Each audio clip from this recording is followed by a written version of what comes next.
আমরা যারা বলি কুল হু আল্লাহু আহাদ আল্লাহু সামাদ, তাদেরটা ভুল ভুল ভুল।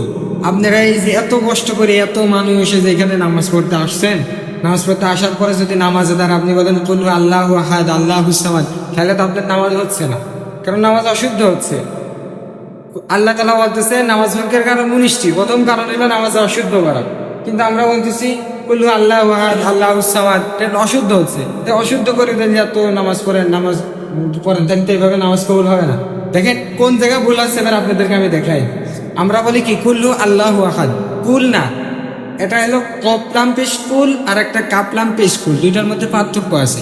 কপলাম পেশ কুল বললে হয় কুল মানে খাও, কাপ দিয়ে যদি কুল বলে তাহলে, আর কপ দিয়ে যদি কুল বলে তাহলে কুল মানে হচ্ছে বলো, দুইটাকে এক নাকি বলেন। আমরা কপ আর কাপ মিলে আসবো, তারপরে মানে আমরা কুল হু আল্লাহু আহাদ, আল্লাহ না তো এখানে, ওখানে আমি আল্লাহু আহাদ ওয়াও আছে। আপনি যদি আলিফের জায়গায় ওয়াও বলেন তাহলে তো ভুল হবে, অশুদ্ধ হবে। আপনার নাম রাশিদুল, আপনি যদি র বা দ যে কোনো অক্ষর এখানে লাগান আপনার নাম হবে রাশিদুল বানান হবে। তবু আরবিতে যদি আপনি এক অক্ষরে যে কোনো অক্ষর লাগান আপনার আরবি শুদ্ধ হবে না, অশুদ্ধ হবে। তারপরে আমরা কি বলি আল্লাহু সামাদ, আল্লাহ কি ভাই? আল্লাহ না তো, আল্লাহ কি হবে? আল্লাহ, যে আল্লাহ রাব্বুল আলামিন আমাদেরকে সৃষ্টি করছে, আমাদেরকে খাওয়াচ্ছে, পড়াচ্ছে, এত রিজিক দিয়েছে, সে আল্লাহর নামটাই আমরা এখনো নিতে পারি না। আমরা কি নগণ্য বান্দা হয়ে গেছি? বলেন আল্লাহ, আল্লাহ হবে। তারপরে আমরা কি আল্লাহ সামাদ বলি, সামাদ না ভাই, সদ জবর স আর সিন জবর সা, দুইটা পার্থক্য আছে। আমরা সামাদ বলি, সিন বলি, অথচ এখানে সদ আছে, হবে আল্লাহু সমাদ হবে।